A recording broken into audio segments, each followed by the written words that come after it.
बांग्लादेश के राजनीतिक परिदृश्य में एक बार फिर गर्माहट लौट आई है। अवामी लीग की आंदोलन और विरोध प्रदर्शन की धारा तेज हो उठी है।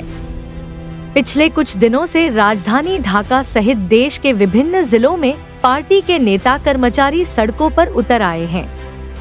जगह जगह विरोध रैलियां, मानव श्रृंखला और नारों से माहौल गूंज रहा है।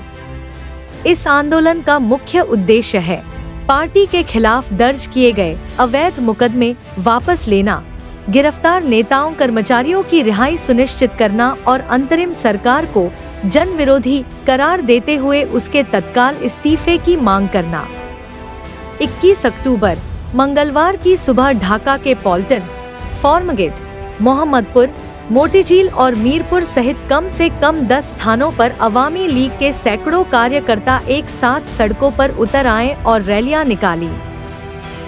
दल के झंडे, बैनर और बंगबंधु की तस्वीरें हाथ में लिए वे नारे लगा रहे थे, गणतंत्र वापस दो, अवैध सरकार इस्तीफा दो। रैलियां इतनी अचानक शुरू हुई कि कई इलाकों में यातायात ठप हो गया और आम लोगों में दहशत फैल गई। प्रदर्शन के दौरान कई स्थानों पर पुलिस के साथ झड़प की खबरें भी मिली। मोहम्मदपुर और मोतीझील में कुछ कार्यकर्ताओं द्वारा ईंट पत्थर फेंके जाने पर पुलिस ने स्थिति नियंत्रण में लाने के लिए आंसू गैस और पानी की बौछारों का इस्तेमाल किया। ढाका महानगर की गुप्तचर पुलिस के अनुसार घटनास्थल से कम 8 लोगों को हिरासत में लिया गया है। हालांकि अवामी लीग की ओर से दावा किया गया है कि उनके कार्यकर्ता शांतिपूर्ण रैली निकाल रहे थे, लेकिन पुलिस ने बिना किसी कारण लाठीचार्ज किया।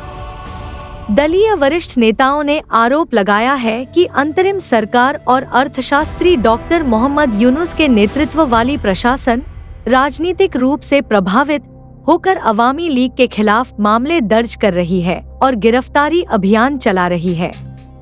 उनका कहना है कि यह सरकार देश को स्थिरता की दिशा में नहीं बल्कि अव्यवस्था की ओर धकेल रही है। अवामी लीग के केंद्रीय नेता और पूर्व मंत्री अब्दुर रहमान ने एक प्रेस कॉन्फ्रेंस में कहा, जो सरकार जनता के वोट से चुनी नहीं गई है, वह अवामी लीग जैसी परंपरागत पार्टी से डरकर दमन नीति अपना रही है। हम इस अन्याय का विरोध कर रहे हैं। दूसरी ओर अंतरिम सरकार के प्रवक्ता ने कहा कि जो लोग अपराध में लिप्त हैं, उनके खिलाफ कानूनी कार्रवाई की जा रही है। उन्होंने दावा किया, ये प्रदर्शन जानबूझकर आयोजित किए गए हैं और न्यायिक प्रक्रिया में बाधा डालने का एक प्रयास है। सरकार का कहना है कि देश में शांति और कानून व्यवस्था बनाए रखना उनकी प्रमुख प्राथमिकता है और अगर कोई भी दल अशांति फैलाता है तो कड़ी कार्रवाई की जाएगी। राजनीतिक विश्लेषकों के अनुसार यह प्रदर्शन अवामी लीग के राजनीतिक पुनरुत्थान के एक नए चरण का संकेत देता है। शेख हसीना के सत्ता से हटने के बाद पार्टी थोड़ी देर के लिए शांत रही, लेकिन अब वे मैदान में उतरकर अपने समर्थकों को सक्रिय कर रही हैं। इससे देश का राजनीतिक माहौल फिर से तनावपूर्ण हो गया है। विश्लेषक चेतावनी दे रहे हैं कि यदि दोनों पक्ष कड़ा रुख अपनाते हैं तो आने वाले हफ्तों में राजनीतिक संघर्ष और तीव्र हो सकता है, जिसका गंभीर असर देश की अर्थव्यवस्था और आम जनजीवन पर पड़ेगा। राजधानी में अब हर जगह तनाव का माहौल है। कुछ इलाकों में पुलिस पेट्रोलिंग बढ़ा दी गई है, विशेषकर सचिवालय, गुलिस्तान और शाहबाग क्षेत्रों में।